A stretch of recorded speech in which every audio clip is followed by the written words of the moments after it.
the ad went viral. What is Chris doing with Bayut? So there's a lot that went on, but the team was very happy. We did a launch event for the team itself as well. I think that was the defining moment, I would say, with respect to Bayut's marketing. It was a good campaign. Sahar Khan started as a salesperson at the very beginning of Bayut's journey, and she's gone on to head marketing, become the CMO, and be responsible for the marketing campaigns of building one of the biggest property portals in the world, a unicorn here in the UAE, and a household brand that we've all heard of so many times. Bayut Dubizzle, yep, that's the one. Please welcome to the show the incredible Sahar Khan. If you're starting when the tide is low, is different from when you're starting when the tide is high. We have seen everything, and we still do. It's not like we've overcome all the hurdles and we're the top. We are the market leaders, but you have to maintain that position. We have never gone on TV, because who watches TV over here, right? We're on podcasts, we're on YouTube, we're on all the social media channels. So that's something very unique over here. Understanding the region very well and then getting into marketing is how we were able to understand how to target this audience. So if you get someone from outside, which we've seen a lot of companies do, if they do not understand this region well enough, I don't think it will work out ever.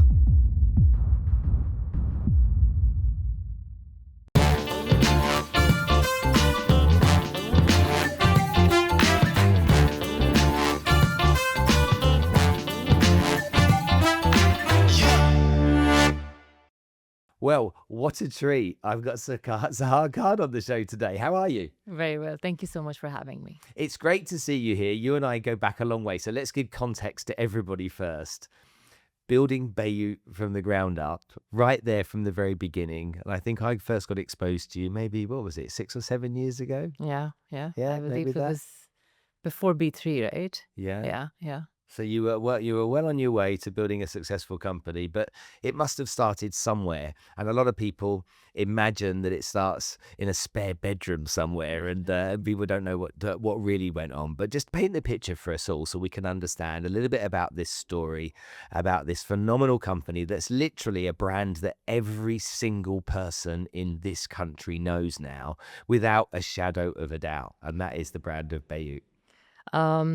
So it obviously goes a long way back. I was one of the first few employees hired by the company. I moved here from the US in 2014, mid 2014, actually May 2014.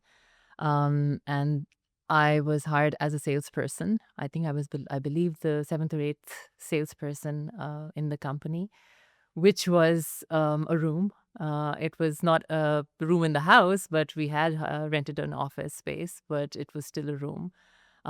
We were all doing sales, so we did not have any other department. So we were all doing sales, we were all doing HR, we were all marketing, we were all doing everything. I did that for about a year before moving into doing HR activities. Again, that was because I was inclined towards, doing something different and not just sales. And that was the time when, again, we were not hiring a lot of people, but we needed support for other departments because we were hiring in sales. So did HR for some time, and then I was expecting my third child. So I left for a year. And when I came back, I returned in the marketing department as the marketing manager for Bayut. So why marketing? I've always been inclined towards marketing. I would say from a very young age. In fact, when I was little, I would read a lot. This is when I was, I think, 7 or 8. I would read a lot, and then I had this idea of doing a business, So I actually had a balcony in our house, and I put up all of the books that I owned. And I asked all of my friends to come in, and I created a kind of a library, but you had to pay to rent the books. It was very funny because a week later, the parents complained to my parents, and I had to return all of the money. But I was marketing for it. I was putting up posters, so we had a little park area in the society we used to live in, and I would I was putting up posters for it. So it was always within me, to create certain assets out of doing things out of the box. And that's what I believe I'm doing right now as well, with respect to marketing. Now, you got into marketing, Hmm. but did you really understand what that journey was going to be like, considering you were marketing in a relatively small company at the time? Yeah. Um, so marketing, textbook marketing is, I believe, fine. We study marketing, right, in schools and colleges, but I don't think that's applicable at all in our professional lives. Because when I studied marketing, and I actually did some courses in the US after I got married, um, it's not applicable at all anymore because there was no, you know, social media at the time. Now all the marketing is on social media, and I think because of the region that we're in right now, there is out of home as well, over here specifically. And people and companies spend a lot on out of home marketing, in Dubai, especially. But social media still is a big part of it. So handling it for both Bayut and the Bizzle, again, we have to look at things that are relevant to us, with respect to marketing. So we can go with the textbook style of marketing, and there are certain things that you do, like going out of home and on digital, but the way you do it, the way you convey your message matters a lot. And you can only do that if you understand your industry very well and if you understand the region very well. Because the UAE is a very, very unique market. I mean, we all know, we're all expats over here, right? So, the local population is very, very, very few people. So most of our target audience is expats. Now, how do we relate to them? How do we target them? We have never gone on TV because no, who watches TV over here, right? Mm. We're all watching either, we were discussing this earlier, right? We're on podcasts, we're on YouTube, we're on all the social media channels. So we don't go for, TV kind of channels. No. Whereas in other countries, people target, their audiences through TV. So that's something very unique over here. And I think if you get someone from outside, which we've seen a lot of companies do, they're hiring their CMOs or, VP marketings from the UK or the US. But if they do not understand this region well enough, I don't think it will work out ever, so you have to. So I think with respect to my journey, again, going back 10 years, understanding the region very well and then getting into marketing, then understanding it even more with the help of a team, is how we were able to understand how to target this audience. And I think because we were third or actually fourth in the industry, with respect to portals, when we came in, 11 years ago. But today, I mean, the results speak for themselves. So I think we're doing something right. For sure. And there's lots of examples of that along the way as well, which we'll cover shortly. Just talk to me about the relationship with sales and marketing, Mhm. because they tend to, in most businesses, have a bit of an ebb and flow, and Yeah. they don't always seem to be best of friends. Salespeople just want leads.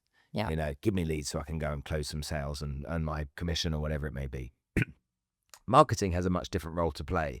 In your business, do they collaborate and work well together, or is there still sometimes pushback? I think these two departments will always have friction no matter what, and no matter what industry. But what goes well in our favor is that our VP of sales is one of my best friends, so we work very closely together. So it's not just a fight back. I mean, we still have to. I mean, they still come to us with ridiculous demands, but she understands, where we're coming from as well. We have our budgets aligned, so we have to talk to her about, okay, we can make some changes, slight changes to a certain strategy, but we have to, abide by exactly what has been laid out, So, and I think it's the understanding that has also been built over years, so it's not like it was overnight. So initially there was a lot of pushback, but because I have also been in sales, so I do understand where they're coming from.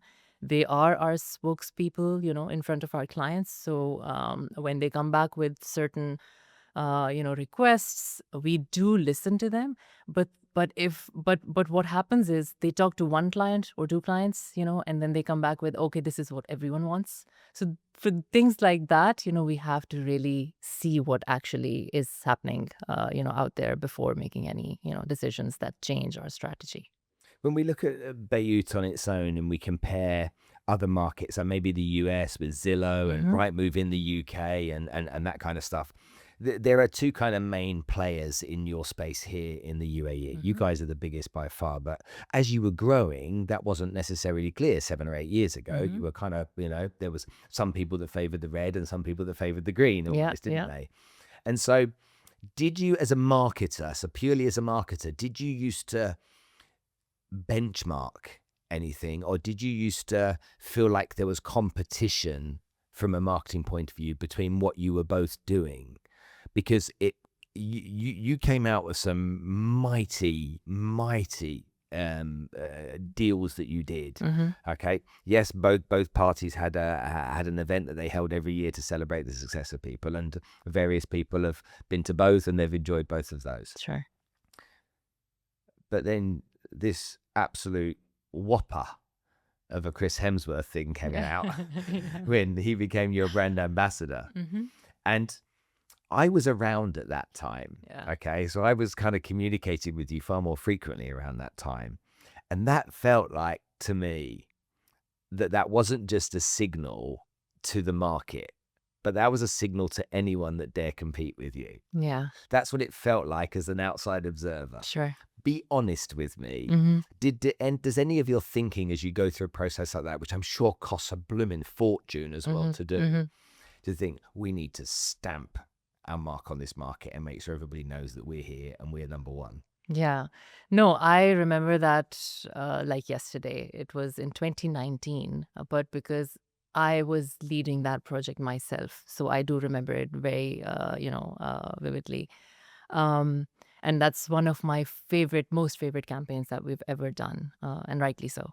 Um, but I think you say it right. We really wanted to make that impact. We wanted to show everyone, and we had the backing, because we had raised our funding, we had done all of that. So the industry knew that we have strong backing financially, and we are there to stay. But I think perception, was still there that the others are better, or they've been there longer. So most of the clients or the industry or the real estate agencies would prefer them over us. This is a long time ago.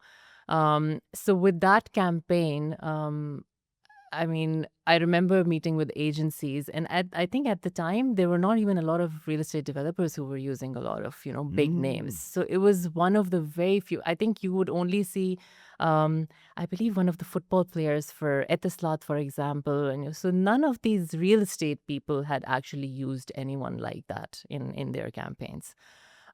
So even reaching out to, we had no clue how to go about, reaching out to a Hollywood star like him. And that was the year Avengers Endgame also came, right? So it was the year to get Chris Hemsworth, one of my favorite Avengers, by the way.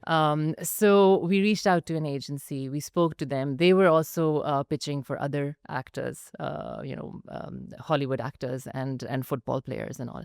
But we were set on, no, we want Chris. We want Chris Hemsworth. So again, reached out to him, and it so happened. Again, I think it was just meant to be, right? Because he was available. He asked his team to, see what the brand was like, and they looked at it. The region, Dubai. I think he was a brand ambassador for Tourism Australia at the time as well. So there were some limitations, but still, we overcame all of those. Then we flew him out here. He came for one day. Amazing, exceptional actor and amazing human being as well.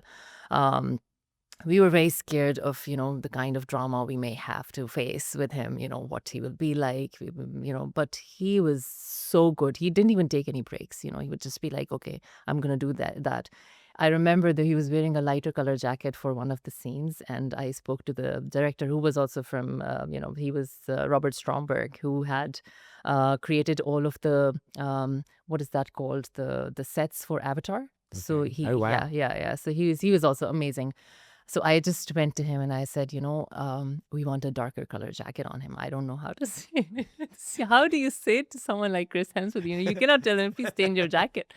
So he's like, just leave it to me. And then he went to him, and the guy just went up and just changed his jacket. It was like, so I think it was a very surreal kind of an experience. Then we went to the desert in June to record, Wow. the desert scene. Super hot. Super hot, my God. But they did it like pros, both Robert and Chris. And I think the ad went viral. And obviously, the team was very happy. We did a launch event for the team itself as well. When the ad before the ad went live, just to show them this is what's happening, and everyone went crazy. I think that was the defining moment, I would say, with respect to Bayut's marketing, and the region's marketing as well. Well, you certainly pleased nearly every woman in Yeah. the country.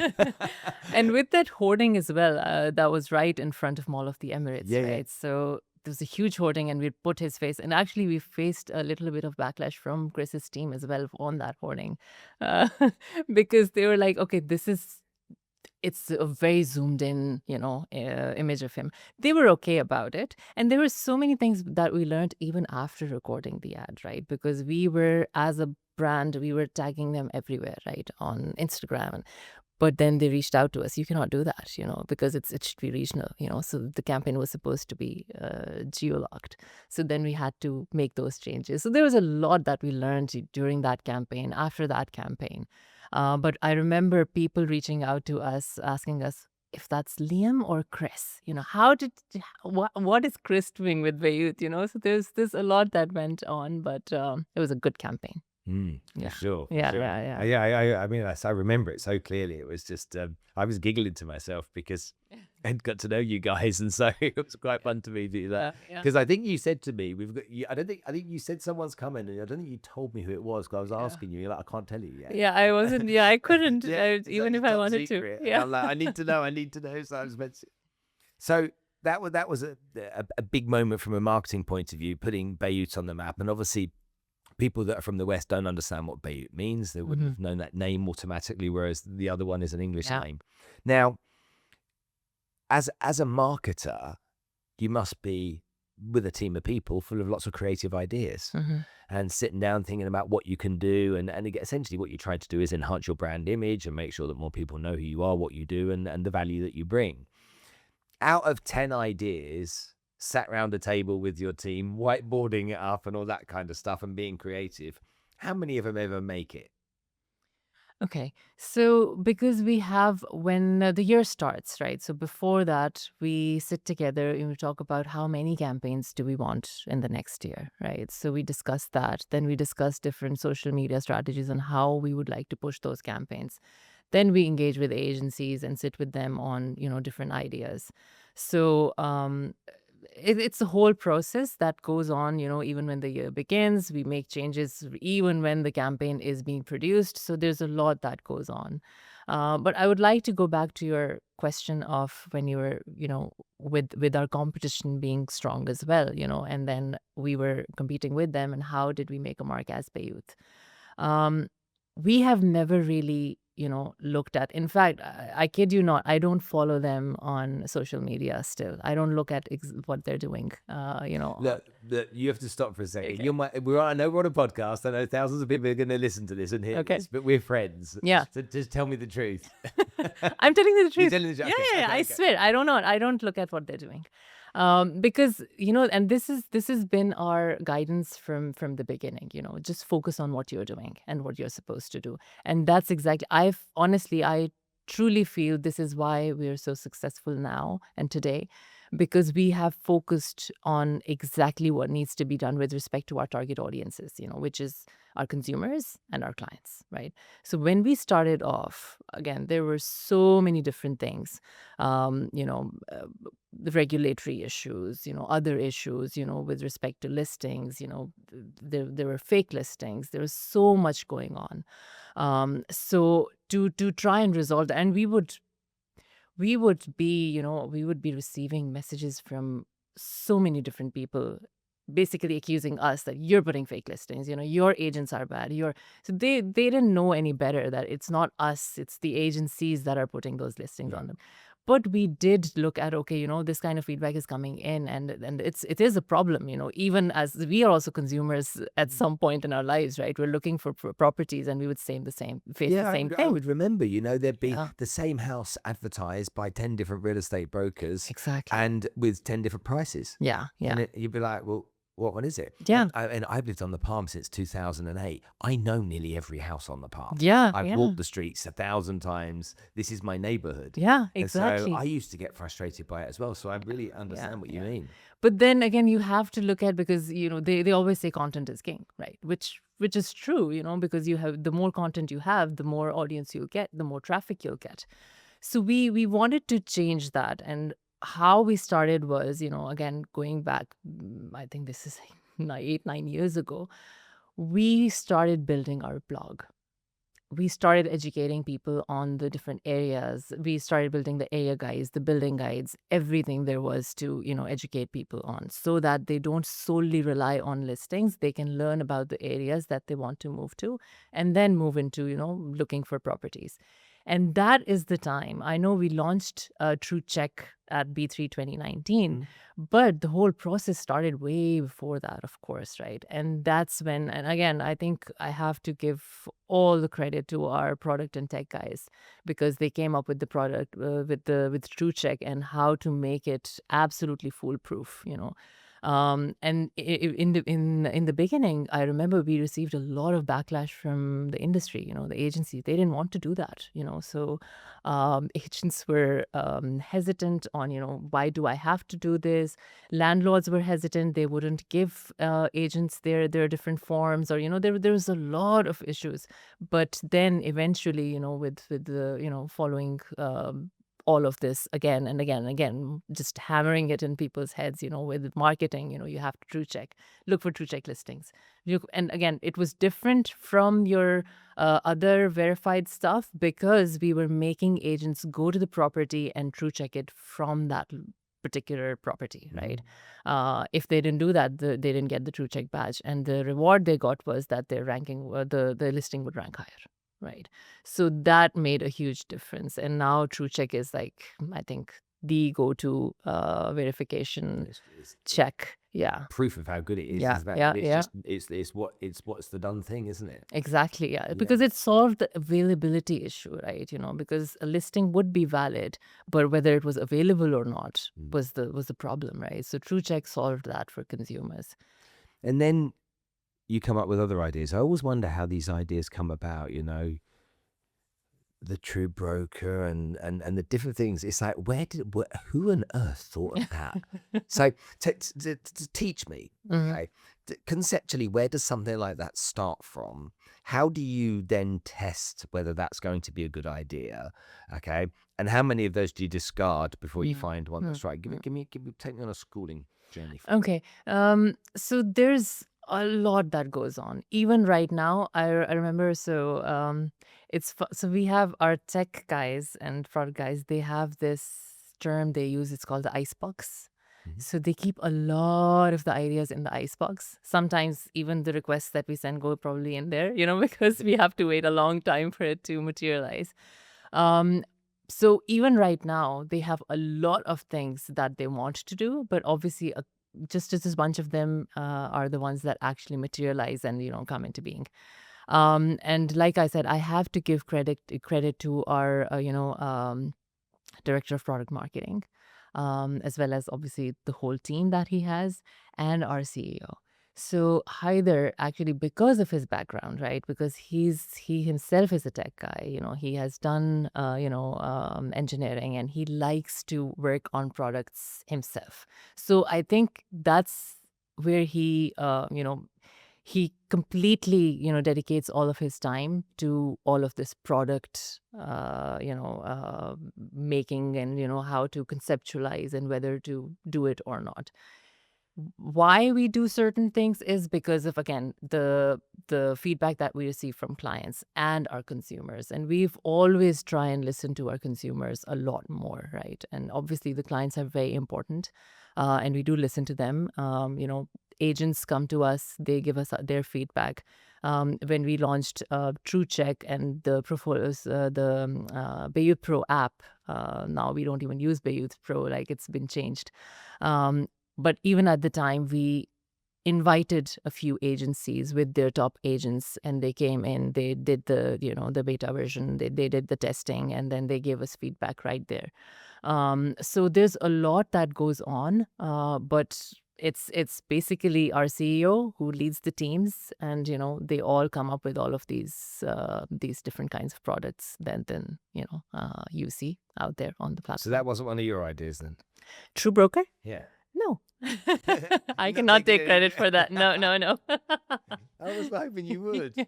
No, but putting those True Brokers on the billboards, That was yours. that was our idea. Okay. Yes. Tell us about that, because I saw this happen at the beginning and I thought that's a bit strange. And then I saw people parking their cars outside of a billboard Yeah. on various highways Yeah. and going and standing in a photo. And then I realized, it must be them that's on the billboard. Yeah. And now you see on social media all the time people standing outside of the billboard pointing out, that's me. Yeah, they love it. They love it. I mean, recognition. it's amazing. Yeah, it's just recognition. I think they feel rewarded that, all these years that they've been working so hard, and now they're able to, see themselves on billboards. I mean, Dubai is famous for this, putting people on billboards.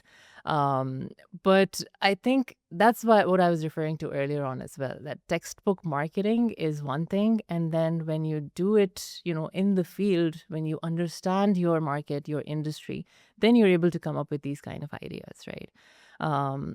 And again, I cannot take complete credit for everything that we do. Of course, I have a huge team, amazing team. And we were talking earlier about this. There was a time when I was doing everything myself, but now I'm in a position, thankfully, that the team takes care of everything. I just oversee stuff and participate in the brainstorming sessions with the product guys, sales guys, all of these different departments. But when it comes to True Broker or putting them on the billboards, I think that was an idea that originated when we started seeing these True Brokers, because we were doing it on social media anyway, right? We were highlighting their ranking, we were highlighting the areas that they're number one in. And then we thought, why not take it a notch further, right? And again, we've faced a lot of limitations with respect to putting up hoardings or people on hoardings as well. It's not that straightforward, but we have kind of overcome them. And now you see, I think we have 4 billboards across various streets in Dubai and Abu Dhabi. Where people's faces are Yeah, there. and when we invite them, they get so happy, and rightly so. I think these are agents who are actually doing what I wish all agents would do. So all these True Brokers are exceptional agents that are doing their best, within the industry, and they're from different agencies. Again, all good agencies. These are the agencies that you see from time to time, winning awards as well. So it's not like we're just taking anyone and putting them on the billboard. They're all True Brokers, and they're good True Brokers, that rank very well in different areas. For sure. Yeah. Talk to me about being a woman in business. Mm-hmm. Are you a female empowerment righteous lady that's out there and wants to fight for women to be successful and think that they're under-supported, or think that the rules are different for them? Or do you think differently? No, I don't. I honestly don't agree with in any of that. I mean, I feel like we're in a country where we don't necessarily need a certain division called women empowerment, or we have to have certain law. In fact, when I read these kind of laws saying, okay, women will get a week, or I don't know, a day off a month because they're going through their cycle or whatnot, it just makes me mad. Honestly, it just upsets me so much, because I think these are things that limit women's potential, because that will actually make employers not hire women, because okay, if I if I must give them a day off a week, I might better not have them, right? So it's just things like this that we need to overcome. It's absolutely rubbish when people bring this up. This kind of talk doesn't happen within our company. But at the same time, being a woman, being a mother, I understand how important it is for mothers to be available for their families as well. So we have, and I think most of the companies, honestly, over here, at least, the ones that I know of, the good companies that I know of, they respect all that. But I think they respect that for both parents, fathers and mothers. So we have a similar understanding in our company as well. If mothers need certain time, they can even take that beyond their maternity leave, or, whether if their child is sick, obviously we have flexibility, they can work from home or even take the day off, right? So as a mother, as a woman, I think I'm able to understand these things better. Most of my team, I think we have more women than men in the marketing team. And that's also not because they're women, because I think they're talented enough to deserve that job. So it's not like, we look out for women for these roles. I think they're amazing, amazing human beings. And but I do believe with, being a woman, I think we're more emotional beings. So I think in marketing, it just helps a lot. When you think of a certain campaign and you bring in the emotional aspect, I just think it helps. But yeah, I don't. There's various people out there that believe that regardless of us all having the equal opportunity to do any role we want to, not all women want to be engineers. Yeah. And not all men want to be nurses, and so it just happens to exist that you guys are more suited to some things than we are. So true. But Yeah. when it comes to commerce, I would argue that there's very little difference. I mean, as I scan through your business at the top of my head at the moment, okay, Hader, CEO, you're boss of marketing, Fibber, boss of sales. So there's two women against one man there already. And I remember there were always a very equal number of both. So Yeah. clearly in your business, that doesn't impact. No. But when you win an award for being a female something in marketing, the first thing is obviously it's great to win an award and be recognized for doing something well. But being recognized because you're a woman doing something well, Yeah. does that take the shine off it a little bit rather than just being recognized for being really good no matter what you are? So I've never been recognized for being a woman in marketing, thankfully so. But I would not appreciate being given such an award, because I want to be, I want to compete with everyone in marketing and not just the women in marketing, So thankfully, I've not been, invited to any events like that, or, I have not been a part of events like that either.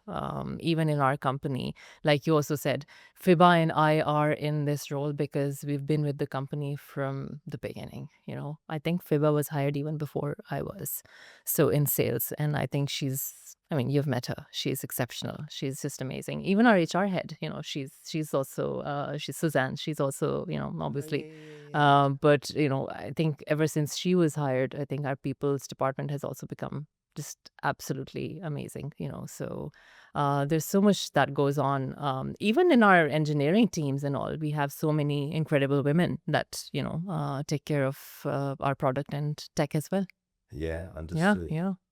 Okay. The real estate industry has gone through some insane amount of growth over the course of the last 5 years for sure. Yeah. But I've been here 20 years and I've literally seen the whole journey, because when I first arrived here, I remember them saying, yeah, they built this island and people are going to live on this island. It's the shape of a palm. And I'm like, shut up. I thought it was nonsense. And I remember when I first arrived in Dubai, I arrived at about 11 o'clock at night, and I had a meeting, and I had a hotel reservation at the Hilton Hotel in Al Ain. Oh, wow. Bear in mind, I'd never been here before. So I get in the taxi. I don't know. There's no car for me. I go out of the airport into a taxi, and I said, Hilton Hotel. He said, yes, sir. And I said, Al Ain. And he looked at me and went, I don't know Al Ain. And I looked at him and he went, Al Ain. I was like, if that's what it is, that's how you Yeah. say it. Yeah, that's what it is. He went, Al Ain, Yeah. now. And I'm like, yeah, wherever that is, we're going there. Yeah. Anyway, so we drive through the night on that motorway out to LA, and I don't know where I am. Eventually, we find a local as we head into LA that gives us. We followed him because the taxi driver didn't know where to go, and we checked into this hotel. I checked into the hotel. I woke up the next morning, opened the curtains, and there's mountains. Yeah. And I'm like, so I'm supposed to be in the desert. Have I come to the right country? Yeah. Then we had meetings that afternoon in Abu Dhabi. So we drive to Abu Dhabi, and I see this old town of Abu Dhabi. Then it's time to drive to Dubai. And as we're driving to Dubai in the distance, I could see these lights. And I'm like, is that Dubai? Yeah. And the guy that's driving me went, no, that's Dubai Marina. Okay. And I'm like, that can't be a marina. Yeah. He said, that's a marina. And it was cranes, basically. Yeah. And I'm like, you're kidding me. Yeah. They said, no, it's the world's biggest marina that's being built. And I'm like, you're joking. I know. And that was at a time when there were 6 towers in the marina. Nothing much was here. It was just the beginning of this journey. And then there was a boom on then. Mm-hmm. And the property prices were rising like crazy. Then there came the crash, Yeah. and then the raise, and then the crash, and the raise. But the big crash in 2008, and I saw this busy city go calm again, and then it got busier later on.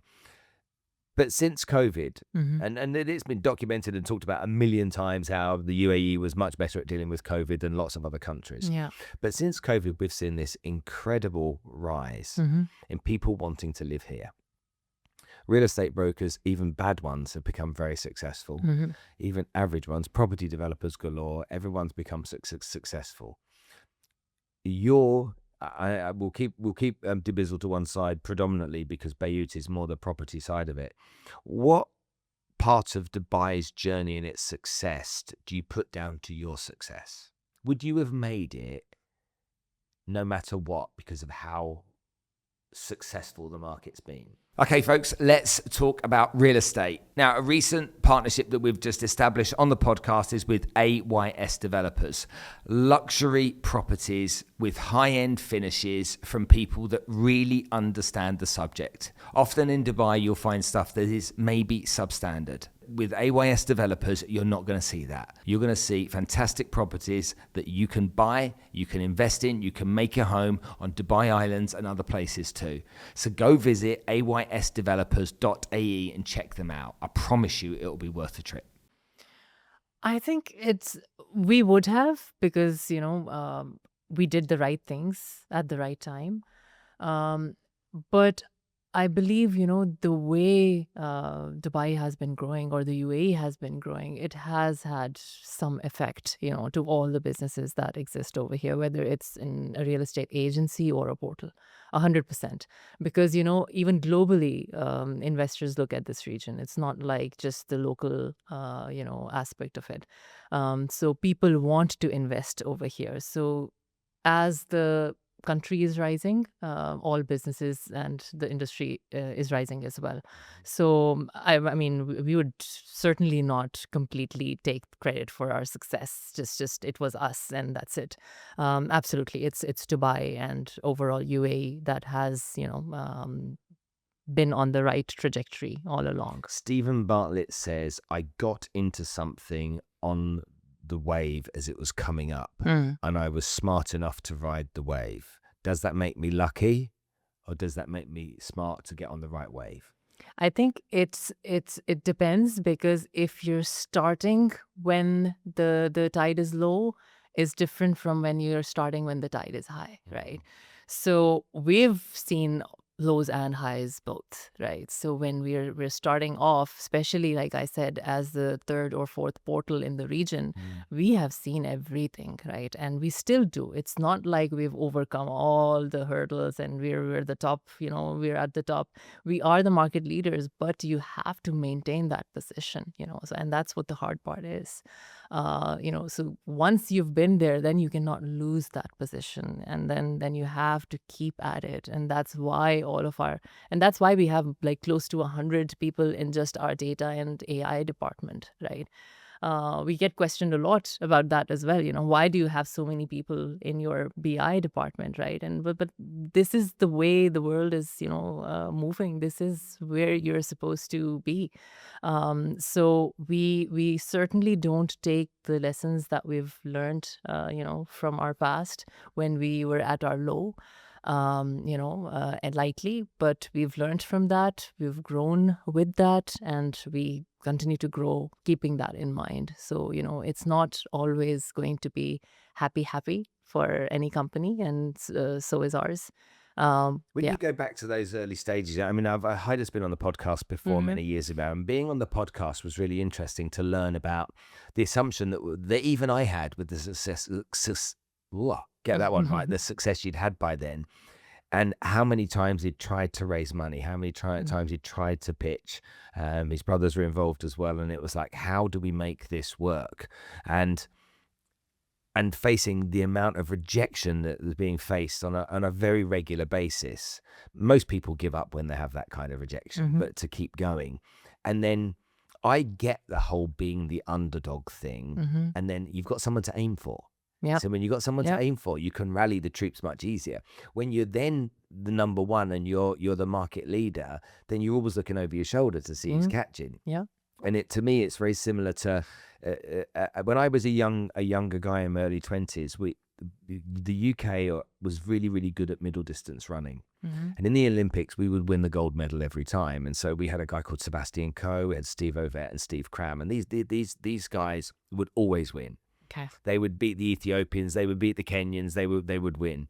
And I used to watch them in racing the 1500 meters, and they would always sit on the shoulder of the person who was leading, because they could see straight ahead of them. Yeah. But the person leading couldn't see their next move. Sure. And so I get that whole kind of thing. And they would always win the race from sitting in second or third place, because they would sprint down the end. Sure. So when you get to the top and maintaining it, it's really challenging, because everyone knows what they're aiming for. They've literally got their bow like that. Yeah. They know what they're aiming for.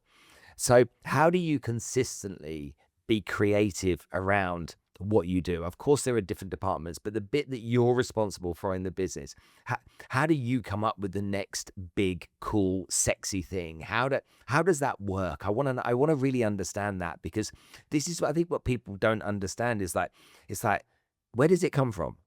Do you sit there and do you doodle? Do you do that? Do you sit there and have focus groups where you sit and brainstorm and you go walking together and do it? Give me some ideas of that, because I think that's really, really important to us to learn. It's interesting that you asked this, because we get asked this by our leadership all the time. Why do we have to do a campaign now? Why do we have to spend so much?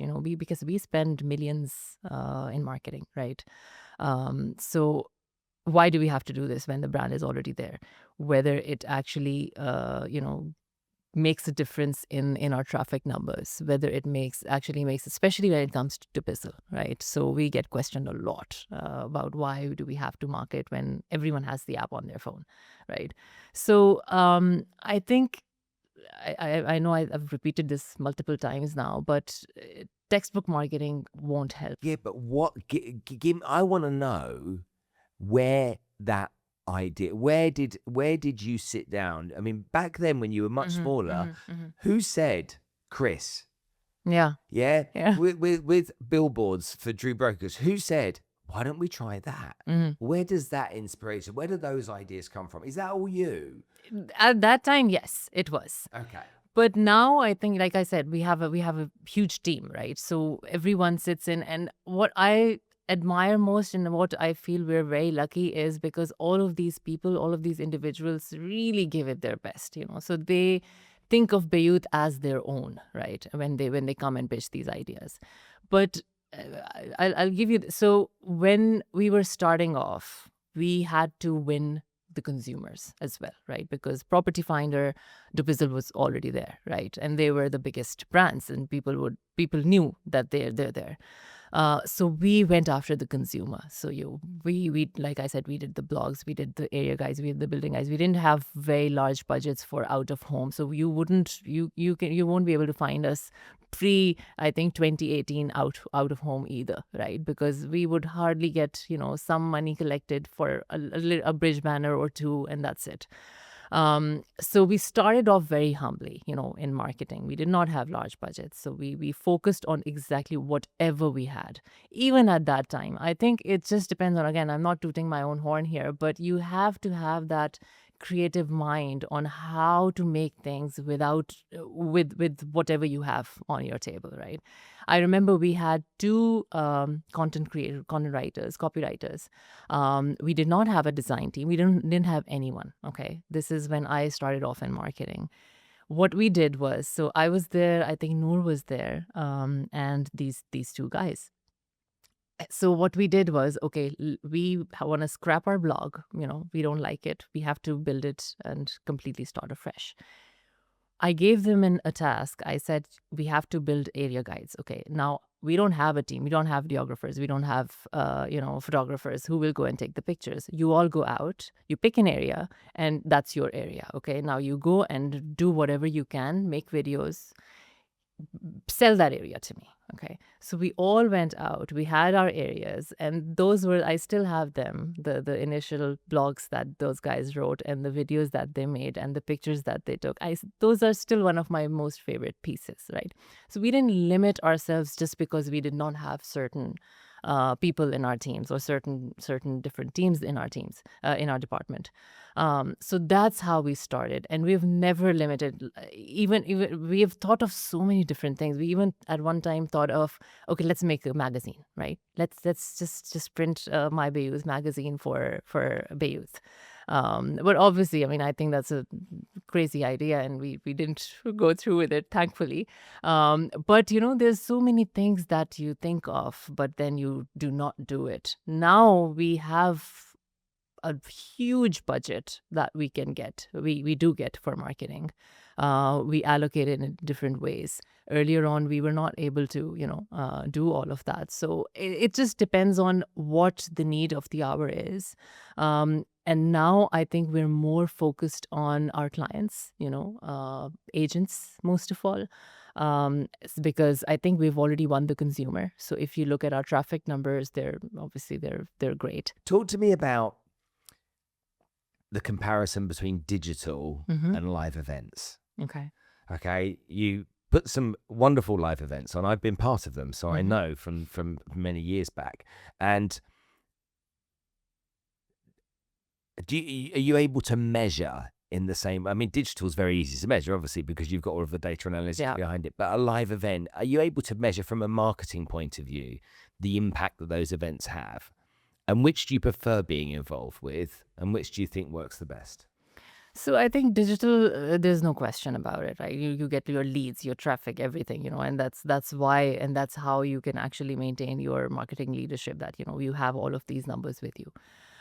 With live events, even with our branding, for example, the production that we do, different ads and the different campaigns that we create, it's hard to measure those in, intangible numbers, or even with events, you will get registrations, you had this, but what kind of a perception did that event create, right? So that's also something unique that we started with the first B3, which you hosted in 2019. That was an event of its kind at the time. I don't think anyone had done an event like that within the industry, as a portal, and no one had. I mean, obviously, developers were having their events for launches. Agencies would participate in there, but to have a portal conduct an event like that, where you had people from the government, from the industry, from platforms like Google, right? I don't know, at least in my knowledge, none of an event like that had not happened. Yeah. So we still, I mean, a lot of our clients, they've been with us for many years. They still talk to us about that first B3 event, and how when they came in, their expectations were like, okay, fine, what is Bayut gonna tell us? Free lunch. But yeah, exactly. There you go. Free lunch. Buffet's good. Yeah, because we would do our iftars anyway, right? And the other dinners and our awards event. But this was something. So when they came in, I think they did not have any expectations. But when they left that event, they were wowed. I still, I mean, this has been 6 years now. They still talk about that B3. That that was the defining moment, with respect to Bayut's existence as a big property portal. People still talk to me. Yeah, they They tell do. me, I'm yeah. sure. Yeah, I They think it was say. a great event. And that was one of my favorite events as well. Throughout, the past 11 years, I think that was my favorite event. When you look at things that were a success and a failure from an event's point of view, or not as good, the energy in the first one was better than the energy in the second one, in I the think, Coca-Cola arena. yeah. I think we were just closer to people. I think it's that, and I think the first time anything is No, that's fair enough. a lot more effective than the second or third time. Even the second time around, I still remember that event as well. That was, again, because we had a huge budget, and we could hold an event like that. People still talk about that one as well, but the ones who had attended the first one, they still remember the first one as the defining moment. And I think also because of the products that we launched. Again, that was also a first in the region with products like that. I remember how nervous Haida was Yeah. having to speak on stage in front of so many people. Yeah. I remember talking to him backstage and just like, chill, man. Yeah, I think for me, it was like, that's my home. You've done isn't it? so many events like but that. him, it was just, Yeah, that yeah. wasn't his idea of fun. But I think even because we had different cameras pointing towards the audience and the stage, so when we recorded the reaction of different people, when he was announcing different products and the way they were wowed with the floor plans and true check and all of that, I think it was just they were not expecting it, coming from the underdog, I guess, right? So when that happened, they were like, okay, these guys know what they're doing, and they still tell us, we are way ahead of anyone else with respect to tech and product. So recently on the show, I had a guest called Farhad Azizi, who is the CEO of Azizi, the property developers. And Farhad's sister last year died at the age of 32 of cancer. Okay. And no matter how much success they've had, no matter the fact that they're all billionaires and very, very, very obnoxiously wealthy family, the 20 minutes in that conversation about his sister and his sister passing at the age of 32 with cancer made me think that money's not the most important thing. And we can say that when you have money, but when you don't have money, that's a different conversation to have. And he's donated 3.6 billion dirhams to build a cancer hospital here so that people can have free treatment to cancer. Sure. Now, billionaires making a 3.6 billion donation, the B's are just numbers I can't calculate, so I'll have to park that. But you can see the impact something like that can have on somebody in such a deep way. When you look at the great work you've done of building a business, that's one thing. But what do you do to give back? And where do you get your ability to connect in other ways? So there's a lot that goes on within the a company. I think our HR department would be a better team to ask this question. But we participate in a lot of programs with the local charities over here. There's looking at what's happening in the world, the unfortunate times that we live in.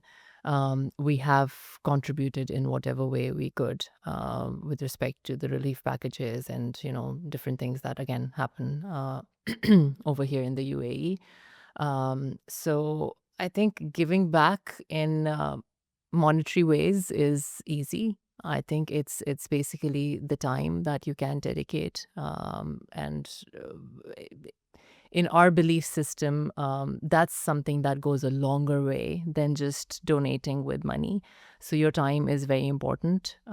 So I feel mentorship, guidance, all of that is important as well. And we have certain members of our team who do that too.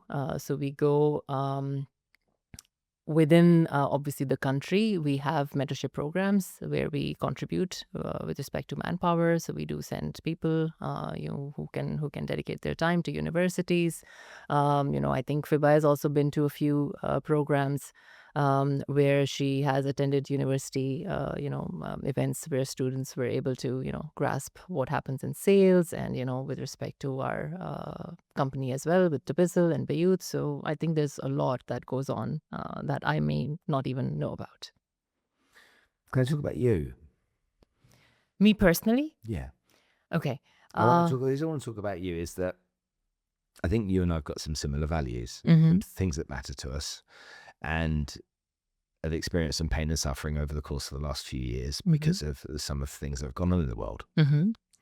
And you have to be very careful, particularly doing what I do for a living, to be seen to be taking sides. Sure. And when I've never wanted to take sides in any way, because with every story, no matter how big or how small it is, there's always both sides, and then there's the truth somewhere in the middle. Mhm. But you and I both struggle with the pain and suffering, Mhm. and find that really hard to cope with on a human level. Sure. And I notice you. I'm like acutely aware. Mhm. Mhm. How do you deal with that? How do you deal on an everyday basis with that when you're feeling so much pain for others as a human being? Mhm. So, it's extremely painful. I sometimes cannot even talk about it.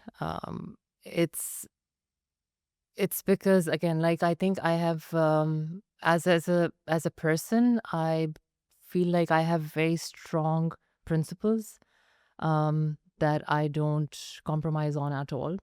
Sometimes I'm very rigid with those, with respect to family values as well. So I would like to pass these principles on to my children. And I feel like that's why you have to be so strong and so um, so rigid with certain things that go on in your life, with what's happening in the world. Especially the Palestinian cause is very, very close to my heart. Um, because ever since I was a child, I would say I have been hearing stories about what's going on in the region, but we never really saw it this closely. We didn't have the age of internet when I was little, right? We just watched the news and whatever they were showing us. And I still remember that I would pray for them, when I was little. I would pray for them.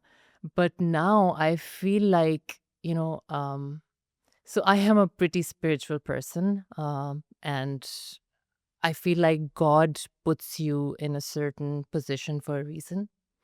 Although I don't have like a huge following or anything, but I feel like whatever I have, whatever little power I have, if I can contribute in whatever way I can, I should try and make people aware of the suffering that people are facing in this world, and more so for my own children's sake, to be honest, because I want them to feel the pain as well of those children, of others that are being oppressed all over the world. It's just that now we're able to see it a lot more, right? It's right in front of our eyes. I don't want my children to become immune to these things and not feel them, because I feel like it's a lot more now than it was when we were young. I'm I just It's very painful, but we have to cope with it on a day-to-day basis. So I feel like whatever is in your power with respect to boycotts, I'm again very, very rigid when it comes to that. My kids sometimes are, they come to me but what I teach them is, this is exactly what I've taught everyone, whoever has asked for my help. The choice will always be with you, right? You have the choice to go and buy this or not. And I will never, I am no one to take that away from you. Even as your mother, I won't say you cannot do this and you can do this. The choice will be with you. But I can only guide you towards what's right and what's wrong. After that, it's on you. Honestly, even if they come and tell me I want to smoke or I wanna do something, smoke something bad, I would tell them it's your choice. I can only tell you what's right and wrong.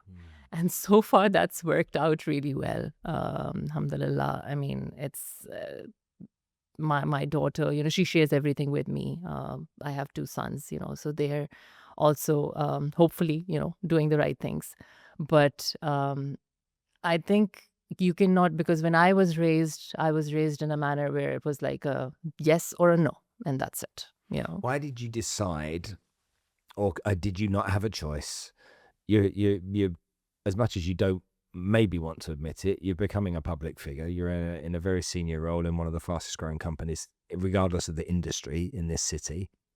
Your brand is everywhere, and you're associated with the brand. Mhm. Yet you're bold, and you stood up for what you believed in. And many people wouldn't do that. Hmm. Okay.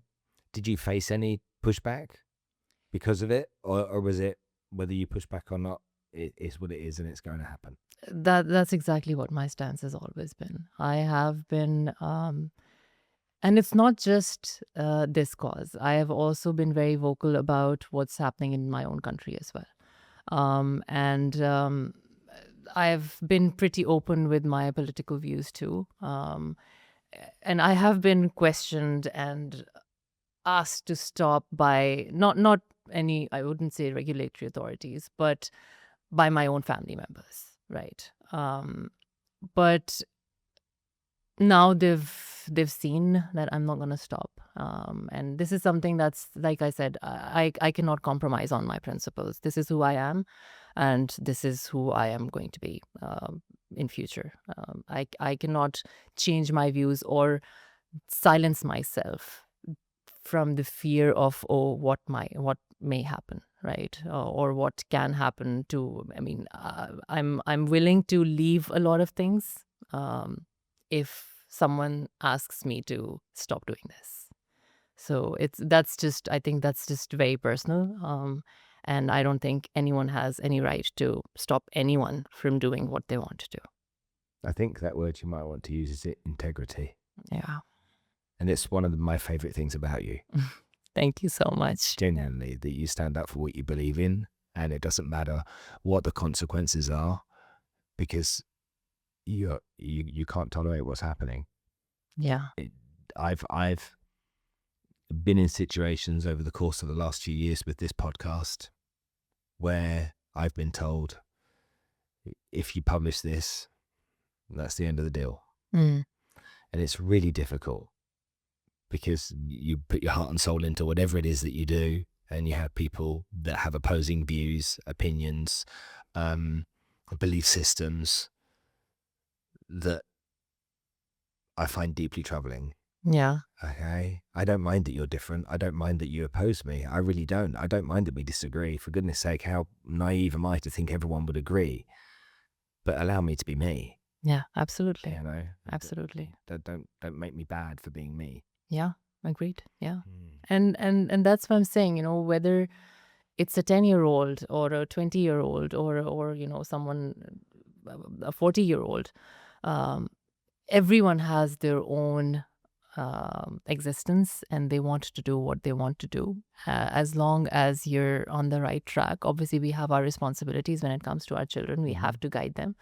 But I feel like you shouldn't restrict someone from doing something from the fear of something that may or may not happen, right? Like I said, I'm quite spiritual in that manner, and so I just believe, whatever happens from, it's your fate, it happens from God's will. It's not in your control or anyone else's control. So whether you're destined to be somewhere, be someone, get whatever you have, it's from the will of God. It's not in your hands or anyone else's. Thank you for allowing me to go there with you for those 2 minutes. I appreciate that. Okay, let's end this on a bit of a higher, lighter pad. Yeah, you and I both love the gym. We both love to work out. We both love to eat healthy. I'm 55 years old. You're considerably younger than me. You're a puppy compared to me, but you're in that swing as well. And it's something that's a priority. And we're almost religious about it as well in that way. What difference does being fit and healthy and having a fitness routine that you stick to make to you being successful at what you do? I think it's just very important to keep your mind clear, and I think that's my go-to place. I cannot miss the gym at all. Like now, it's become a part of become a part of me. So anyone who knows me know I am very religious and regular, gym goer. We were talking about this earlier as well, and this is I love this bit that my daughter, she is also just looking at how regular I am, and looking at the changes within me, right? It's not just your physical changes, it's also the way you think, the way it disciplines you, the way you become, I think, stronger. It shows. And so she has started going to the gym, and she's more like you. She goes at 5 a.m. I try to go in the Like your evenings. daughter, she's Yeah. a good girl. So I think it's very, so that's, like I said, it's a part of me. Even when I'm on vacation, I do not skip working out. So I go to the hotel gym, or I go on treks or something or the other. But if I miss doing any activity for more than 2 days, I feel like I've gained 10 kgs. Do you think it makes you sharper? It does. It Does it does. make you? Because I'm if I don't go to the gym in the morning, I'm at least 30% less effective. Sure. My decision making is hazed during the course of the day. I don't have the same desire to be decisive during the day as I do when I go to the gym. Does it have the same impact I on think you? it just clears your mind, when after the session, when I'm at the gym and when I come out, I just am able to take care of a lot of things a lot quicker.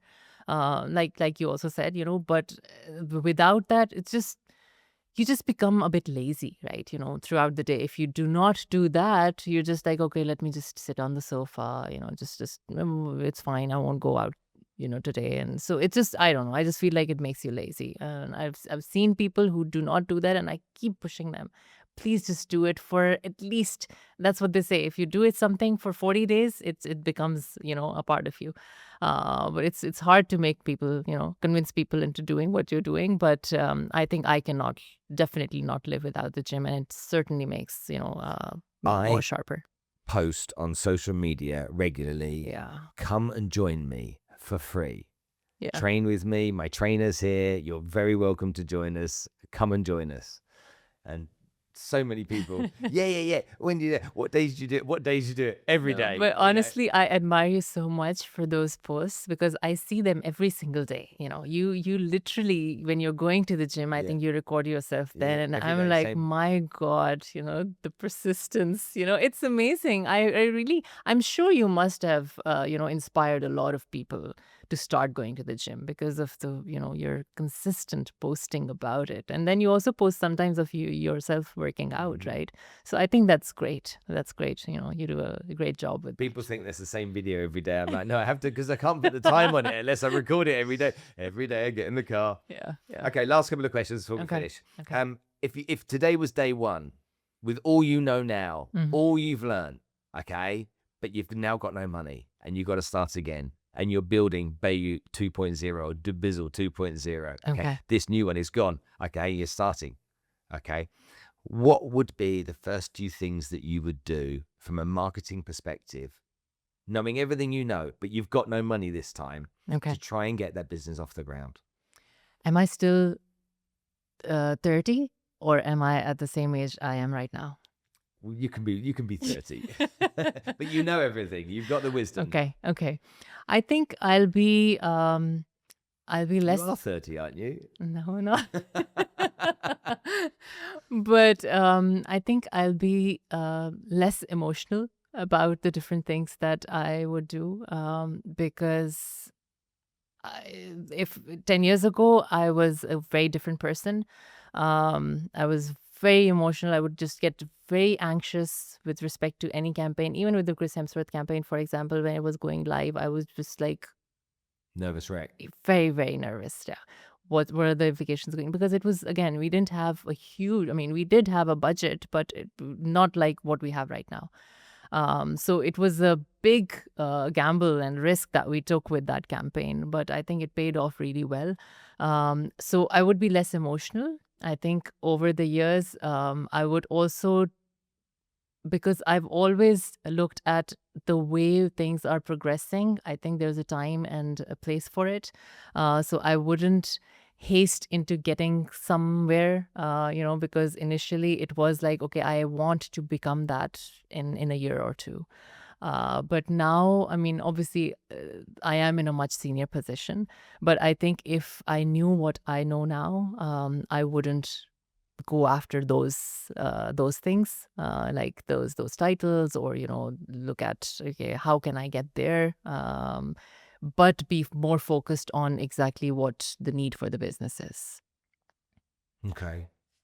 And knowing everything you know, who would be your first hire? I can't say that. No, I'm not. I mean, everyone I work with is exceptional. So sorry, I can't. If I have this much money, I'll hire them all at the same time. Yeah. So who was the first one? Was Noor the first one? My hire, or so Noor was there before. For you? So because I went on my maternity break, right? Oh, of course. So yeah, so Noor was probably hired in that time. So she was there. Yeah, when I came. Okay, and just before we finish, have you enjoyed joining me today on the show? Yeah, I loved it. I mean, we're friends, so it's much more comfortable for me to talk to you. I've told you this. I don't do this very often. I don't go to a lot of podcasts. I think this is maybe the second time I've done it. The first one was internal.